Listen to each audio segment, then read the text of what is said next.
الادنى اللي هو درجه ثالثه. يعني لا احنا نتمنى يعني. لا احنا ما نتمناش كده، احنا عايزين الفرق تكمل واحنا عايزينهم هم اللي يساعدوا برضو. قلنا دوري استثنائي، قلنا دوري فيه صعوبات كتيره جدا.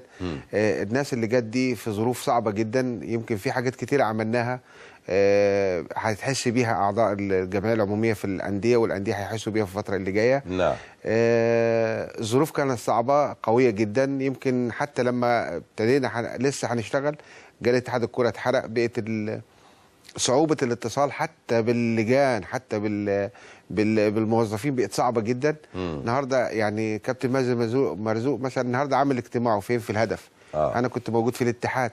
فالنهارده عايز تتصل بيه بتتصل بيه بالتليفون. هيخلص يعني امتى المبنى بالمناسبه؟ والله هو كان العمري بيه فاروق قال لي 1/8. هو قال لي لكن انا عرفت في الحصاد 8. لكن انا عرفت ممكن يبقى لغايه 20/8. لغايه 20 بس هيبقى حاجه شيك قوي قوي. بالمناسبه هل انتم متابعين تحقيقات النيابه ولا الدنيا نامت خلاص؟ تحقيقات النيابه يمكن الشؤون القانونيه عندي مرتين 3 كلمتهم وراحوا هناك شافوا.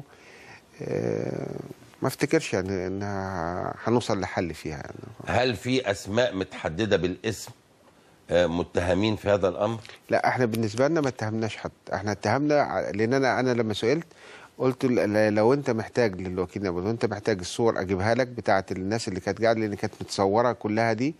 فقال لي لا انا عندي. هو عنده الفيديوهات؟ عنده كان. فالحمد لله ان هو عنده يعني. طب هل معلومات حضرتك ان هو من خلال الفيديوهات اللي عنده حدد اسماء؟ والله انا عرفت ان اتحددت 37 اسم مره و36 اسم. مش مشكله، خليهم 30 مش قضيه.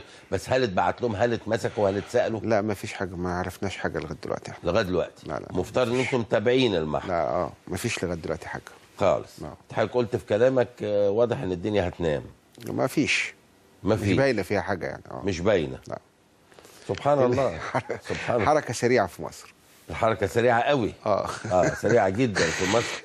لا ما هو يا اما في غرض يا اما ما فيش. لو في غرض للتنييم هتنام، لو ما فيش غرض وفي ساعه، ما في ناس كتير بتتمسك وفي ناشطين بيتمسكوا وفي ناس بتتحبس وفي ناس بتاخد احكام وفي هنا وفي هنا وفي هنا. ما هو شبرا بتاع الوايت نايتس جه وبعدين الوزير المحترم راجل لطيف وتنازل وقعدوا مع الناس مثلا يعني مثلا صح. يعني لما تعوز بتجيب طبعا، ولما تعوز تعمل مش واخد بالك لاغراض بتعمل مش واخد بالك.